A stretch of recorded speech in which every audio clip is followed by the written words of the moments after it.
आदिदेव नमस्तुभ्यं प्रसीद मम भास्कर दिवाकर नमस्तुभ्यं प्रभाकर नमोस्तुते सप्तास्वरधमारूढं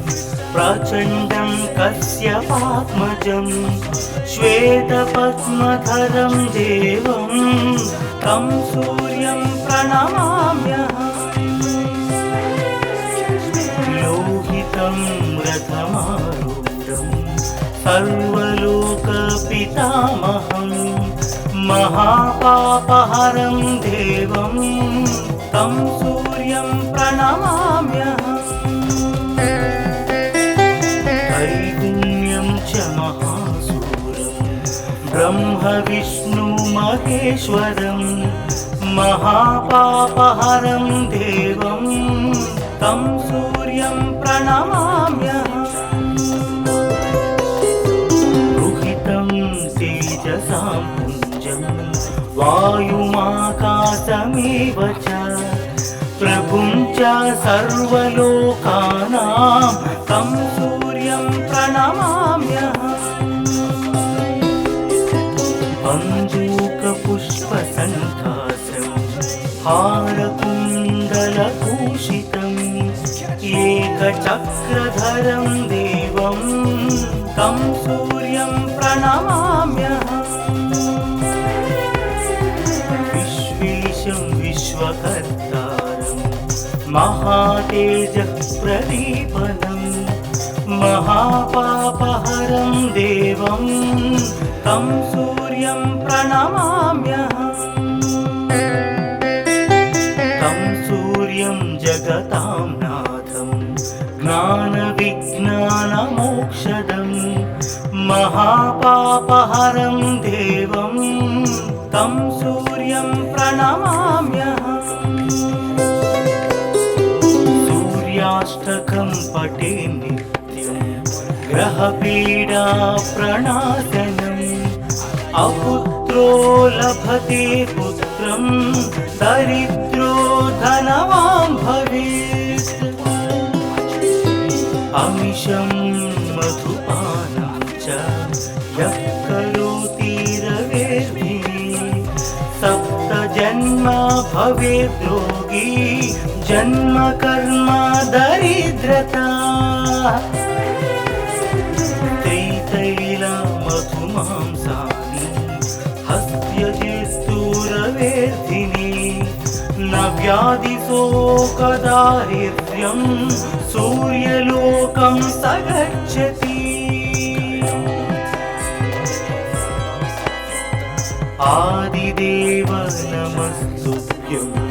प्रसीद मम भास्कर दिवाकर नमस्तुभ्यं Prabhakar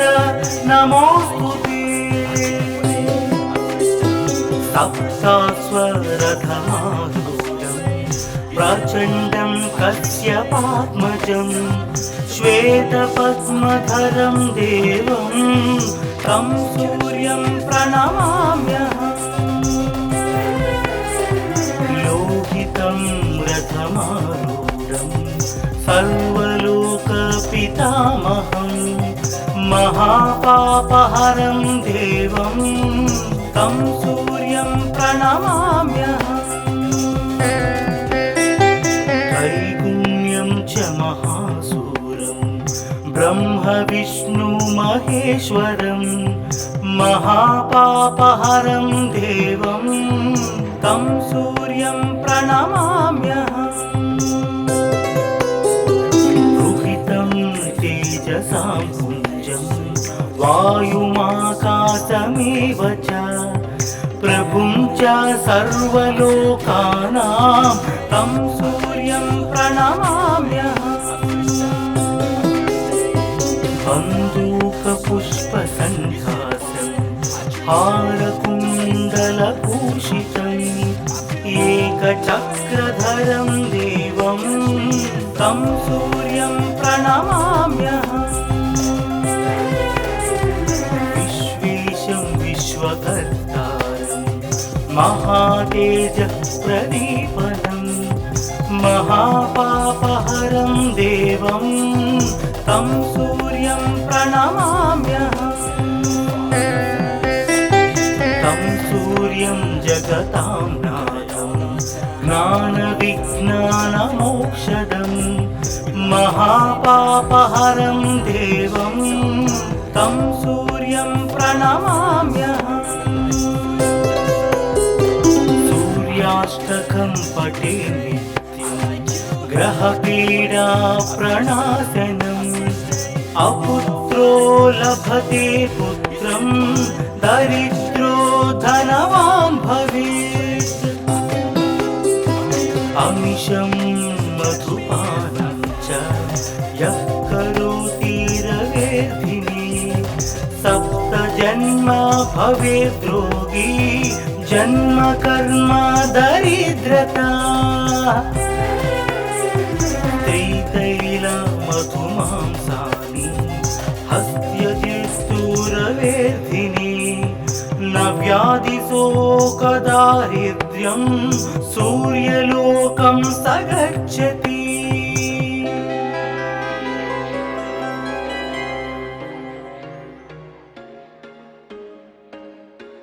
There was once a day that I would pray for you. I'd go and misbehave just so you know. आदिदेव नमस्तुभ्यं प्रसीद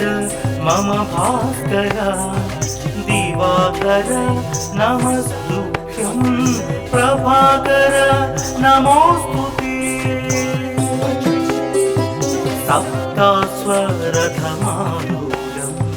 प्रचण्डं कश्यपात्मजं श्वेतपद्मधरं देवं तं सूर्यं प्रणमाम्यहम् लोहितं रथमारूढं सर्वलोकपितामहं महापापहरं देवं तं सूर्यं प्रणमाम्यहम् त्रैगुण्यं च महासूर्यं ब्रह्म विष्णु महेश्वरं महापापहरं देवं तं सूर्यं प्रणमाम्यहम् रुहितं तेजसां पुञ्जं वायुमाकाशमेव च प्रभुं च सर्वलोकानां तं सूर्यं प्रणमाम्यहम् बन्दूकपुष्पसङ्कासं हारकुण्डलभूषितम् एकचक्रधरं देवं तं सूर्यं प्रणमाम्यहम् विश्वेशं विश्वकर्तारं महातेजः प्रदीपनं महापापहरं देवं तं सूर्यं प्रणमाम्यहम् तं सूर्यं जगतां नाथं ज्ञानविज्ञानमोक्षदं महापापहरं देवं तं सूर्यं प्रणमाम्यहम् सूर्याष्टकं पठे नित्यं ग्रहपीडा प्रणाशनम् अपुत्रो लभते पुत्रं दरिद्रो धनवान् भवेत् अमिषं मधुपानं च यः करोति रवेर्धिने सप्तजन्म भवेद् रोगी जन्म कर्म दरिद्रता त्रितैला मधुमांसानि हस्त्यजिष्टुरवेर्धिनि न व्याधिशोकदारिद्र्यं सूर्यलोकं स गच्छति आदिदेव नमस्तुभ्यं प्रसीद मम भास्कर दिवा दिवाकर नमस्तुभ्यं प्रभाकर नमोऽस्तुते सप्तास्वरथमारूढं प्रचण्डं कश्यपात्मजं श्वेतपद्मधरं देवं तं सूर्यं प्रणमाम्यहम् लोहितं रथमारूढं सर्वलोकपितामहं महापापहरं देवं तं सूर्यं प्रणमाम्यहम्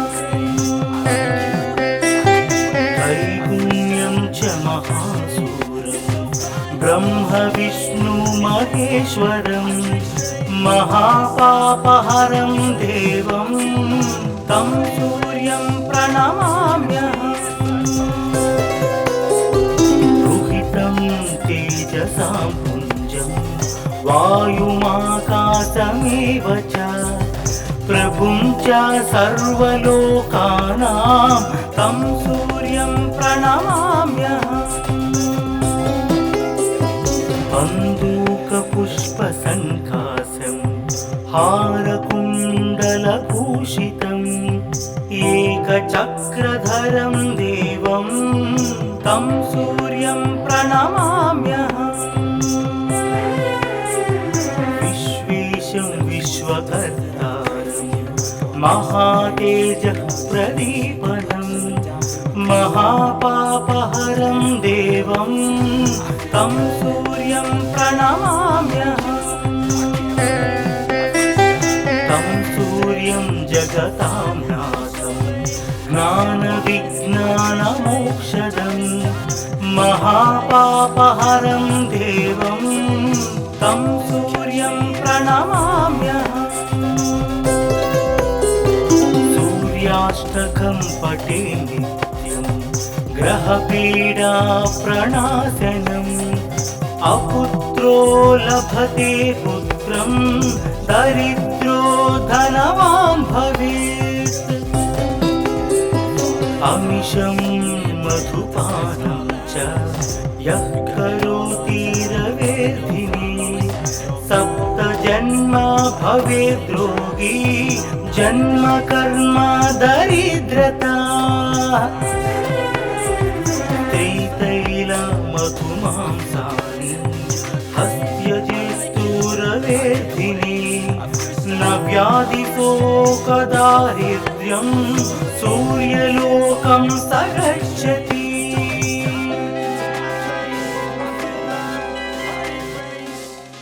So catch me if I fall.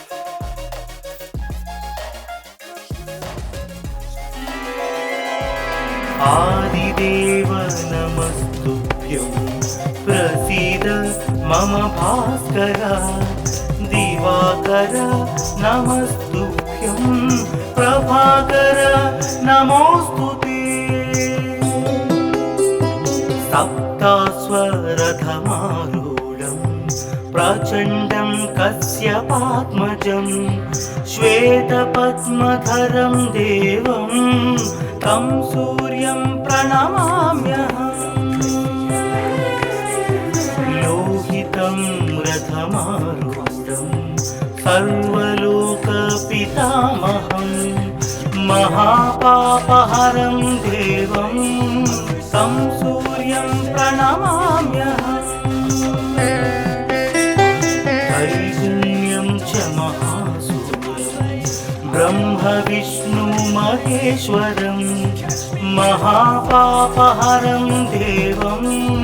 तं सूर्यं प्रणमाम्यहम् रुहितं तेजसां पुञ्जं वायुमाकाशमेव च प्रभुं च सर्वलोकानां तं सूर्यं प्रणमाम्यहम् बन्दूकपुष्पसङ्कासं हारकुण्डलभूषितम् एकचक्रधरं देवं तं सूर्यं प्रणमाम्यहम् विश्वेशं विश्वकर्ता महातेजः प्रदीपनं महापापहरं देवं तं सूर्यं प्रणमाम्यहम् तं सूर्यं जगतां नाथं ज्ञानविज्ञानमोक्षदं महापापहरं देवं तं सूर्यं प्रणमाम्यहम् सूर्याष्टकं पठे नित्यं ग्रहपीडा प्रणाशनम् अपुत्रो लभते पुत्रं दरिद्रो धनवान् भवेत् अमिषं मधुपानं च यः करोति रवेर्धिने सप्त जन्म भवेत् रोगी जन्म कर्म दरिद्रता त्रितैला मधुमांसानि हस्त्यजित्सुरवेर्धिनि न व्याधिशोकदारिद्र्यं सूर्यलोकं स गच्छति आदिदेव नमस्तुभ्यं प्रसीद मम भास्कर दिवाकर नमस्तुभ्यं प्रभाकर नमोस्तुते सप्तास्वरथमारूढं प्रचण्डं कश्यपात्मजं श्वेतपद्मधरं देवं तं सूर्यं प्रणमाम्यहम्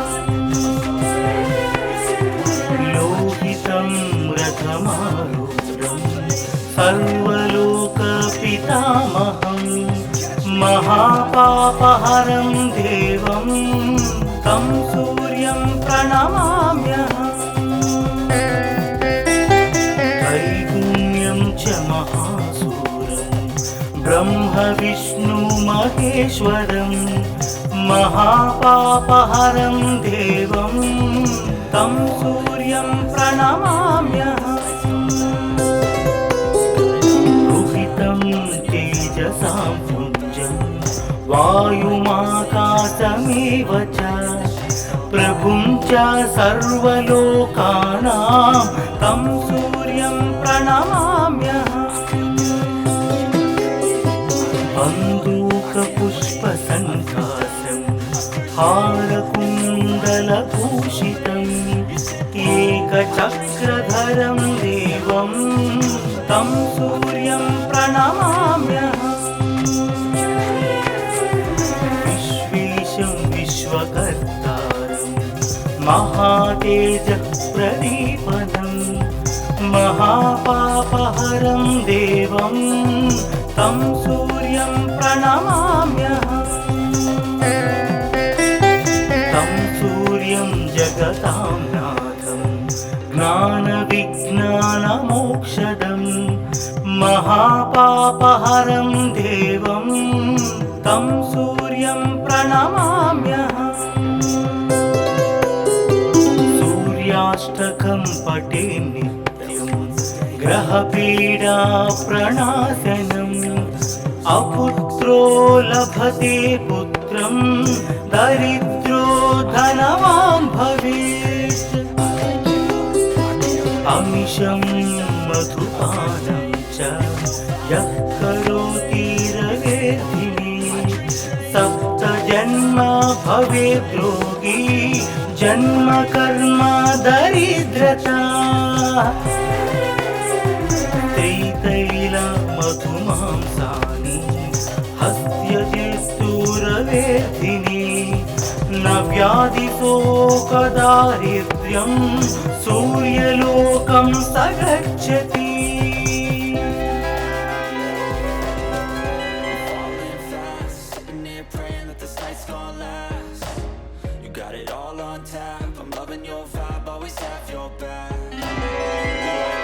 आदिदेव नमस्तुभ्यं प्रसीद मम भास्कर दिवाकर नमस्तुभ्यं प्रभाकर नमो सप्तास्वरथमारूढम् प्रचण्डं कश्यपात्मजं श्वेतपद्मधरं देवं तं सूर्यं प्रणमाम्यहम् लोहितं रथमारूढं सर्वलोकपितामहं महापापहरं देवं तं सूर्यं प्रणमाम्यहम् त्रैगुण्यं च महासूरं ब्रह्म विष्णु महेश्वरं महापापहरं देवं तं सूर्यं प्रणमाम्यहम् रुहितं तेजसां पुञ्जं वायुमाकाशमेव च प्रभुं च सर्वलोकानां तं सूर्यं प्रणमाम्यहम् बन्दूकपुष्पसङ्कासं हारकुण्डलभूषितम् एकचक्रधरं देवं तं सूर्यं प्रणमाम्यहम् विश्वेशं विश्वकर्तारं महातेजः प्रदीपनं महापापहरं देवं तं सूर्यं प्रणमाम्यहम् तं सूर्यं जगतां नाथं ज्ञानविज्ञानमोक्षदं महापापहरं देवं तं सूर्यं प्रणमाम्यहम् सूर्याष्टकं पठे नित्यं ग्रहपीडा प्रणाशनम् अपुत्रो लभते पुत्रं दरिद्रो धनवान् भवेत् अमिषं मधुपानं च यः करोति रवेर्धिने सप्तजन्म भवेद् रोगी जन्म कर्म दरिद्रता त्रितैलमधुमांसानि हस्त्यजेस्तुरवेर्धिने न व्याधिशोकदारिद्र्यं सूर्यलोकं स गच्छति आदिदेव नमस्तुभ्यं प्रसीद मम भास्कर दिवाकर नमस्तुभ्यं प्रभाकर नमोस्तुते सप्तास्वरथमारूढं प्रचण्डं कश्यपात्मजं श्वेतपद्मधरं देवं तं सूर्यं प्रणमाम्यहम् लोहितं रथमारूढं सर्वलोकपितामहं महापापहरं देवं तं सूर्यं प्रणमाम्यहम् त्रैगुण्यं च महासूरं ब्रह्म विष्णु महेश्वरं महापापहरं देवं तं सूर्यं प्रणमाम्यहम् रुहितं तेजसां पुञ्जं वायुमाकाशमेव च प्रभुं च सर्वलोकानां तं सूर्यं प्रणमाम्यहम् बन्दूकपुष्पसङ्कासं हारकुण्डलभूषितम् एकचक्रधरं देवं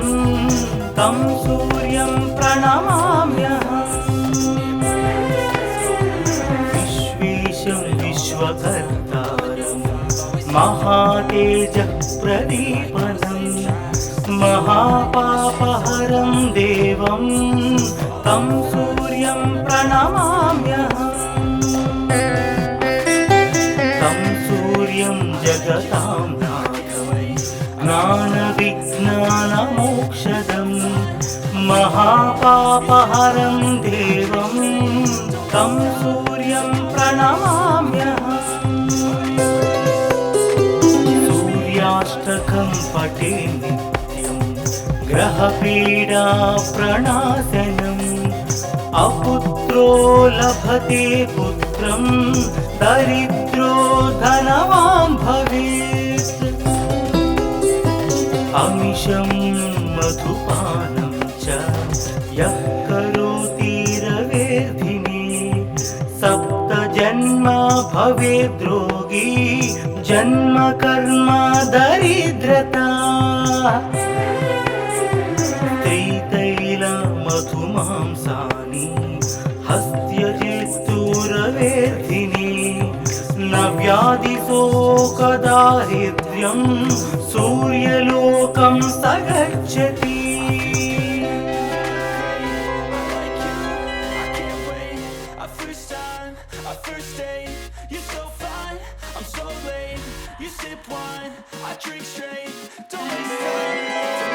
आदिदेव नमस्तुभ्यं प्रसीद मम भास्कर दिवाकर नमस्तुभ्यं प्रभाकर नमोस्तुते सप्तास्वरथमारूढं प्रचण्डं कश्यपात्मजं श्वेतपद्मधरं देवं तं सूर्यं प्रणमाम्यहम् लोहितं रथमारूढं सर्वलोकपितामहं महापापहरं देवं तं सूर्यं प्रणमाम्यहम्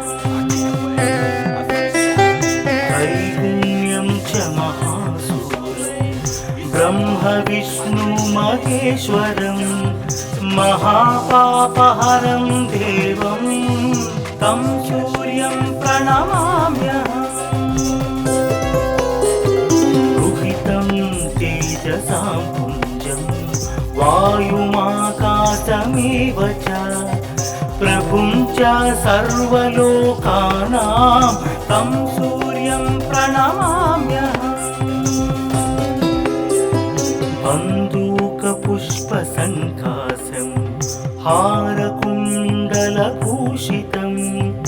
एकचक्रधरं देवं तं सूर्यं प्रणमाम्यहम्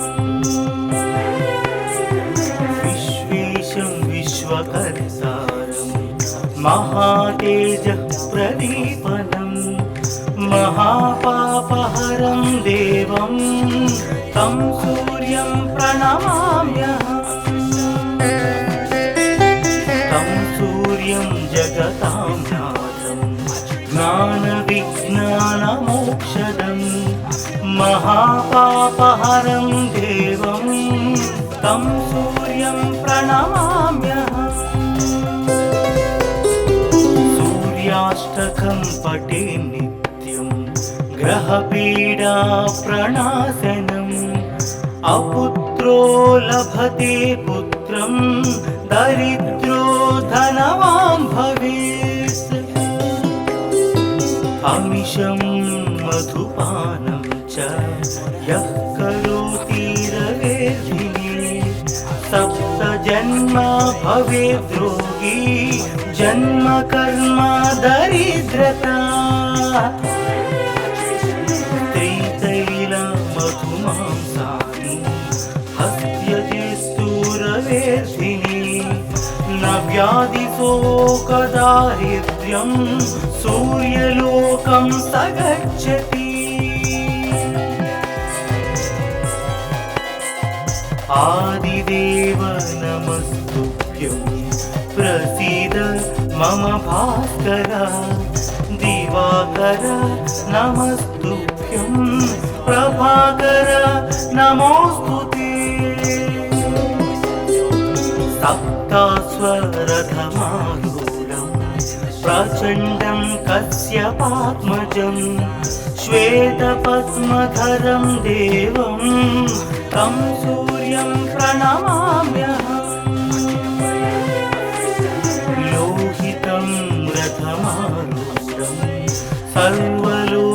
सर्वलोकपितामहं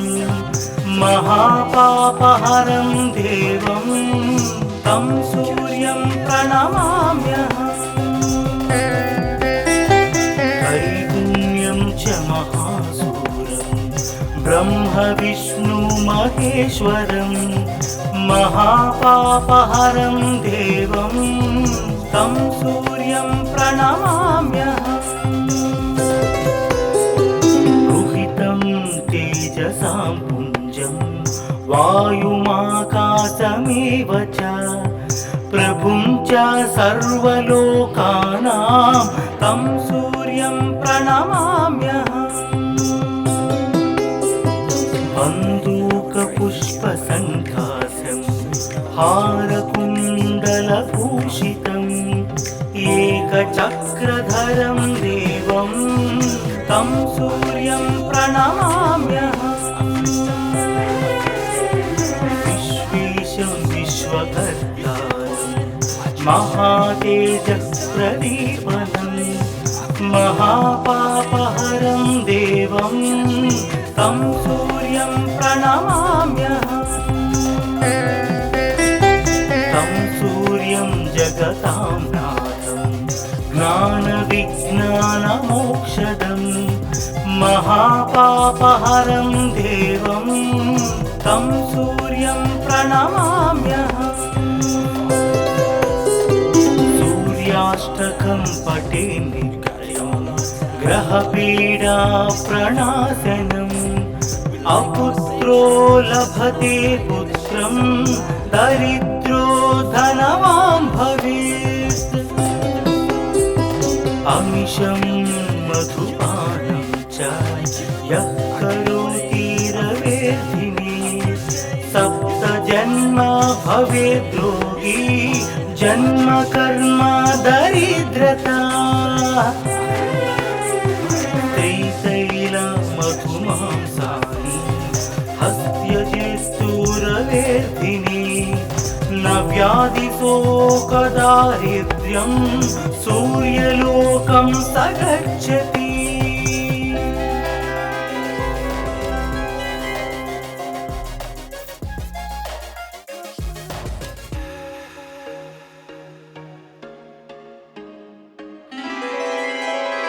आदिदेव नमस्तुभ्यं प्रसीद मम भास्कर दिवाकर नमस्तुभ्यं प्रभाकर नमोस्तुते सप्तास्वरथमारूढं प्रचण्डं कश्यपात्मजं श्वेतपद्मधरं देवं तं सूर्यं प्रणमाम्यहम् लोहितं रथमारूढं सर्वलोकपितामहं महापापहरं देवं तं सूर्यं प्रणमाम्यहम् त्रैगुण्यं च महासूरं ब्रह्म विष्णु महेश्वरं महापापहरं देवं तं सूर्यं प्रणमाम्यहम् रुहितं तेजसां पुञ्जं वायुमाकाशमेव च प्रभुं च सर्वलोकानां तं सूर्यं प्रणमाम्यहम् बन्दूकपुष्पसङ्काशं हारकुण्डलभूषितम् एकचक्रधरं देवं तं सूर्यं प्रणमाम्यहम् विश्वेशं विश्वकर्तारं महातेजःप्रदीपनं महापापहरं देवं तं सूर्यं प्रणमाम्यहम् तं सूर्यं जगतां नाथं ज्ञानविज्ञानमोक्षदं महापापहरं देवं तं सूर्यं प्रणमाम्यहम् पठे नित्यं ग्रहपीडा प्रणाशनम् अपुत्रो लभते पुत्रं दरिद्रो धनवान् भवेत् अमिषं मधुपानं च यः करोति रवेर्धिने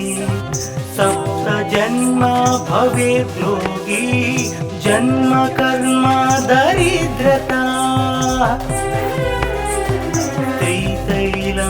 त्रितैलमधुमांसानि हस्त्यजेस्तुरवेर्धिने न व्याधिशोकदारिद्र्यं सूर्यलोकं स गच्छति आदिदेव नमस्तुभ्यं प्रसीद मम भास्कर दिवाकर नमस्तुभ्यं प्रभाकर नमोस्तुते सप्तास्वरथमारूढं प्रचण्डं कश्यपात्मजं श्वेतपद्मधरं देवं तं सूर्यं प्रणमाम्यहम् लोहितं रथमारूढं सर्वलोकपितामहं महापापहरं देवं तं सूर्यं प्रणमाम्यहम् त्रैगुण्यं च महासूरं ब्रह्म विष्णु महेश्वरं महापापहरं देवं तं सूर्यं प्रणमाम्यहम् रुहितं तेजसां पुञ्जं वायुमाकाशमेव च प्रभुं च सर्वलोकानां तं सूर्यं प्रणमाम्यहम् बन्दूकपुष्पसङ्कासं हारकुण्डलभूषितम् एकचक्रधरं देवं तं सूर्यं प्रणमाम्यहम् विश्वेशं विश्वकर्तारं महातेजः प्रदीपनं महापापहरं देवं तं सूर्यं प्रणमाम्यहम् तं सूर्यं जगतां नाथं ज्ञानविज्ञानमोक्षदं महापापहरं देवं तं सूर्यं प्रणमाम्यहम् सूर्याष्टकं पठे नित्यं ग्रहपीडा प्रणाशनम् अपुत्रो लभते पुत्रं दरिद्रो धनवान् भवेत् अमिषं मधुपानं च यः करोति रवेर्धिने सप्तजन्म भवेत् रोगी जन्म कर्म दरिद्रता त्रितैलमधुमांसानि हस्त्यजेस्तुरवेर्धिने न व्याधिशोकदारिद्र्यं सूर्यलोकं स गच्छति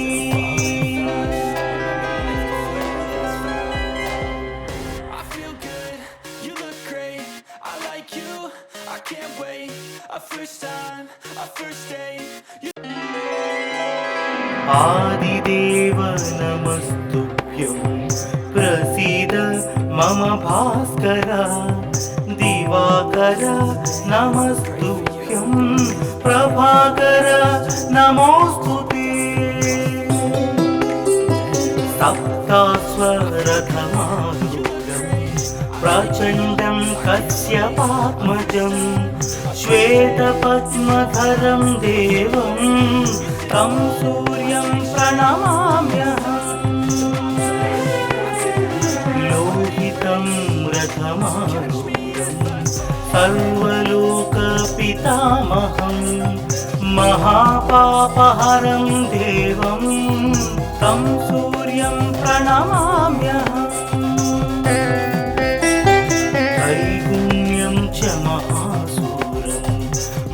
विष्णु महेश्वरं महापापहरं देवं तं सूर्यं प्रणमाम्यहम् रुहितं तेजसां पुञ्जं वायुमाकाशमेव च प्रभुं च सर्वलोकानां तं सूर्यं प्रणमाम्यहम् बन्दूकपुष्पसङ्कासं हारकुण्डलभूषितम् एकचक्रधरं देवं तं सूर्यं प्रणमाम्यहम् विश्वेशं विश्वकर्तारं महातेजःप्रदीपनं महापापहरं देवं तं सूर्यं प्रणमाम्यहम् तं सूर्यं जगतां नाथं ज्ञानविज्ञानमोक्षदं महापापहरं देवं तं सूर्यं प्रणमाम्यहम् सूर्याष्टकं पठे नित्यं ग्रहपीडा प्रणाशनम् अपुत्रो लभते पुत्रं दरिद्रो धनवान् भवेत् अमिषं मधुपानं च यः करोति रवेर्धिनी सप्तजन्म भवेद् रोगी जन्म कर्म दरिद्रता मधुमांसानि हस्त्यजिस्तूरवेदिनी न व्याधिशोकदारिद्र्यं सूर्यलोकं स गच्छति आदिदेव नमस्तुभ्यं प्रसीद मम भास्कर दिवाकर नमस्तुभ्यं प्रभाकर नमोस्तुते सप्तास्वरथमारूढं प्रचण्डं कश्यपात्मजं श्वेतपद्मधरं देवं तं सूर्यं प्रणमाम्यहम् लोहितं रथमारूढं सर्वलोकपितामहं महापापहरं देवं तं सूर्यं प्रणमाम्यहम् त्रैगुण्यं च महासूरं ब्रह्म विष्णु महेश्वरं महापापहरं देवं तं सूर्यं प्रणमाम्यहम् तेजसां पुञ्जं वायुमाकाशमेव च प्रभुं च सर्वलोकानां तं सूर्यं प्रणमाम्यहम् बन्दूकपुष्पसङ्कासं हारकुण्डलभूषितम् एकचक्रधरं देवं तं सूर्यं प्रणमाम्यहम् विश्वेशं विश्वकर्तारं महातेजःप्रदीपनं महापापहरं देवं तं सूर्यं प्रणमाम्यहम् तं सूर्यं जगतां नाथं ज्ञानविज्ञानमोक्षदं महापापहरं देवं तं सूर्यं प्रणमाम्यहम् सूर्याष्टकं पठे नित्यं ग्रहपीडा प्रणाशनम् अपुत्रो लभते पुत्रं दरिद्रो धनवान् भवेत् अमिषं मधुपानं च यः करोति रवेर्धिनी सप्तजन्म भवेद्रोगी जन्म कर्म दरिद्रता तैल मधुमांसानि हस्त्यजित्तुरवेर्धिनि न व्याधिशोकदारिद्र्यं सूर्यलोकं स गच्छति